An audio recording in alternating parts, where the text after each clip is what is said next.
Hey, what's up, guys? This is Justin. Today, I have an interview with a Japanese to English translator for manga, Amanda Haley. How you doing, Amanda? Hi, I'm doing okay. How are you? I'm doing okay as well. All right, so let's just start things off. Talk a little about yourself and any translations you're currently working on right now. I'm Amanda Haley. I've been translating manga for about a year now. I do a series called Coppelion, which is serialized on Crunchyroll manga. I also do, I've done some books for the Digital Manga Guild, including the manga adaptation of Aria the Scarlet Ammo and a couple one-shots. And I've also done some Harlequin recently. So how did you get interested in manga? How did it start for you? I've kind of been a fan of anime and manga since I was in middle school. So for a long time, I've kind of been an otaku. It was only recently that I started translating, like a year ago, when J-Manga hosted the Mega Translation Battle. I thought, it's finally time. I've been learning Japanese. I guess I should finally start practicing translation. So I put in an entry for all three of the series that they had the contest for, and I got in for Coppelion, and so I've been attached to that series since. You talked about taking part of the J-Manga digital comic translation battle. How was that work like? What was the experience like? Well, for me, it was my first time ever translating manga, so it was kind of intimidating, I guess. I think that they had around 100 entries for it this year, and last year I think they had about maybe the same amount. I'm kind of guessing based on what I've read from the judges. So basically, what they did is they put up the first chapter of a couple series, and you had to write out the script. And from all the entries they received, they would pick about a dozen finalists. So there'd be about 3 or 4 finalists for each series. And then they had public voting. They lettered all the finalists' entries and put them up on the website. How long did you have to work on translating the works? I took a pretty long time last year, like a couple weeks, honestly, because it was my first time. I had no idea what I was doing. They did it again this year, not with J-Manga, but with Otaku Mode, and that one I took maybe 5 hours on. I didn't take enough time on it.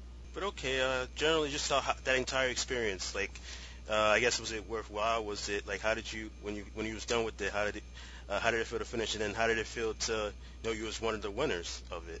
Oh, it was completely worthwhile. I mean, just seeing the script on the pages for the first time was really nice. And you learn a lot about translating just through doing it. And again, seeing it in the actual bubbles on the comic pages is a lot different than seeing it just as a script in Word. And the great thing about that contest is that the overall winners get feedback from judges like William Flanagan and Deb Aoki, and they have some great things to say about translating manga and the pitfalls that you can run into and what publishers are looking for. Okay, so what's the general process of translating manga like from when you're assigned to actually get started working on it and then to when you're finished translating? Well, first you read through the book, of course, and look for, the important emotional beats and any parts that you might have trouble with. It's kind of straightforward. It is, like, okay, just for translating. I mean, it really depends on the book that you're working on. Okay. You have to, if it's a comedy, you have to focus on keeping things, light and funny. Or if it's serious, then you have to adjust the tone based on that. Usually you start out with kind of a draft translation and then go back through it and revise it and make sure there's characterization and that any terms are consistent and so on and so forth. What's been the challenges of working as a freelance translator? Kind of managing your schedule and getting used to kind of the business side of things like remembering to send invoices. And when you start out, you probably have another job already, so it's hard trying to do all the manga that a company might want you to do, but also keeping up with your old job and kind of transitioning into a spot where you can do both both jobs better.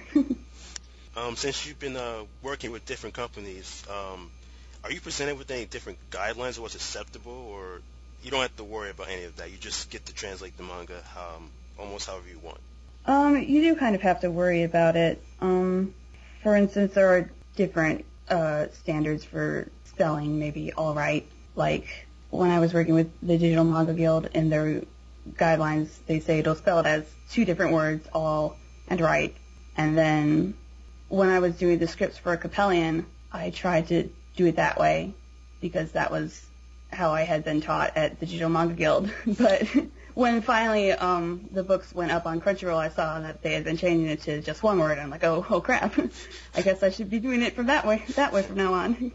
How was it like working continuously on a series? Like working, I guess, for Coppelion, you're working on that series weekly, or I believe it's a monthly. It's a monthly series. So but we're also filling in the back catalog too.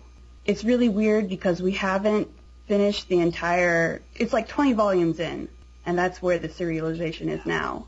But we've only translated up to like volume 12 of the backlog. So when I'm translating the serialized chapters and they start referencing things that happen, say, somewhere in volume 15, I haven't necessarily read that yet or translated it yet. And it makes it a little bit difficult because you're kind of almost translating backwards. So you have to be really careful about keeping things consistent.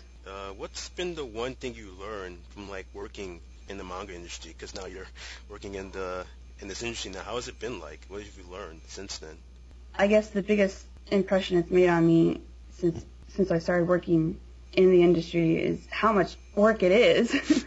It doesn't, I mean, you read a volume of manga in maybe like an hour or even less for some people, but it takes a lot of work just to put it together because you have the translator and the letterer and the editor, and then the people in Japan will read through what you've done and give you any corrections too.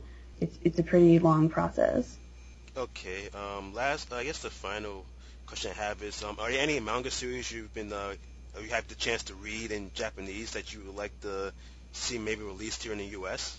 I'm reading Nanika Mochigate Ka, which is by Mohiro Kito, I think. He's the guy who did Bokura no.